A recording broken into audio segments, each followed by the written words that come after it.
The third theological category we call creation.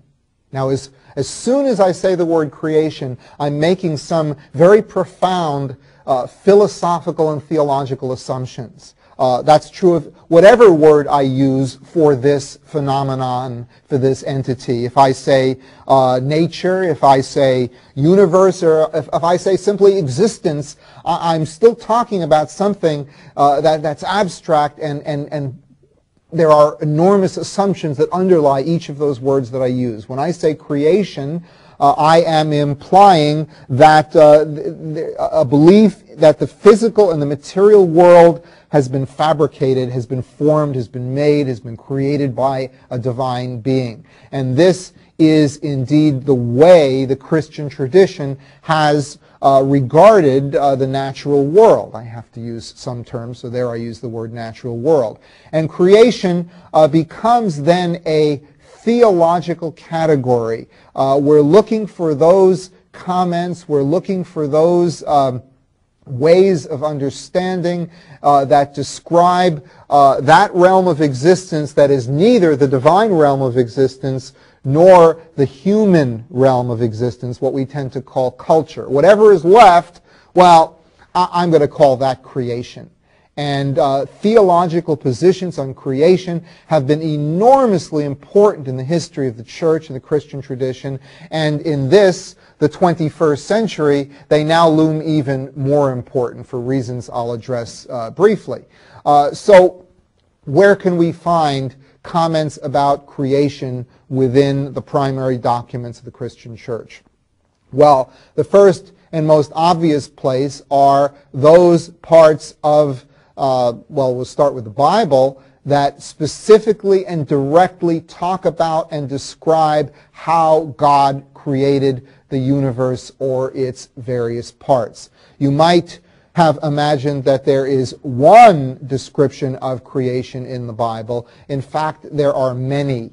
And as in the descriptions of God, they fairly dramatically disagree with each other in various elements. So we're going to examine most of the major ones. The two that stand out above all the others is the 7-day creation story in Genesis 1 and the story that we come to know as the Garden of Eden. These are two distinct creation stories, and there are others in the Bible, but those are the ones we're going to examine.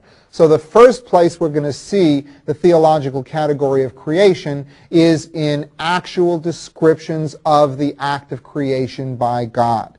The second area, which probably won't loom really large for us this semester, except in our reading of literature, and that are descriptions of what we might call the natural world.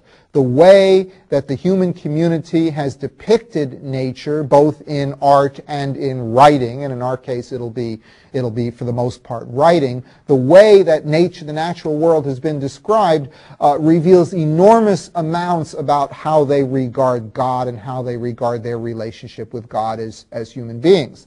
So we're going to see the theology of creation in descriptions of the natural world where we can find them.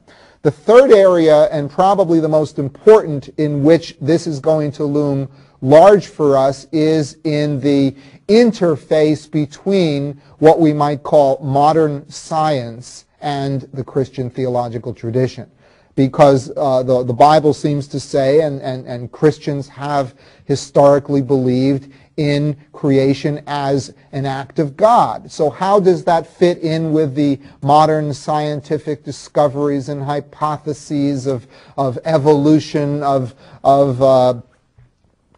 physical cosmology and quantum physics and the Big Bang and the age of the universe? How do all of these interface with what seem to be exactly contrary documents within the Christian tradition? So that's an additional way that we're going to have to address creation. I want to move on now to the fourth theological category, which is the church. And where in the previous three theological categories, I wanted you to focus your attention very narrowly on the definition, with church, I want you to widen your definition considerably. Now, a narrow definition of church as a theological category would be those people, that community which believes in and follows Christ. I want you to widen the theological definition category of church to include any community of people that somehow feeds and nourishes their inner lives. We can talk about families, we can talk about earlier pre-Christian religious gatherings. We could talk about other than Christian groups. When we come to our unit on Islam, I'm going to talk about the Ummah, the consciousness of a worldwide Islamic community and how they feel that relates to the rest of the world. That too would fit into the category of church broadly defined. The church is the community in which people find their sense of belonging, in which they gain their values. So where are we going to find this? Now, our first major unit in the semester is going to be our examination of the Old Testament. Now, of course, that's a time when the church did not exist, because the Christian tradition says that the church was founded by Christ and the apostles. So, where do we find church in the Old Testament? I'm going to argue we find it in the families of the ancestors. I'm going to argue mostly that we find it within the Israelite community itself when it is described as a community and when it functions in that way. When we move to the New Testament and beyond in the Christian historical tradition, we're going to see what we actually think of as the church. Church defined mostly as the community or the communities that follow Christ, also defined sometimes as the place in which these communities meet. So church as a theological category will mostly be in that middle region. Finally, and this also will occur frequently in our examination of literature, we see church-like communities that exist throughout the history of the human community. And we're going to allow our definition to broaden enough to allow for that as well.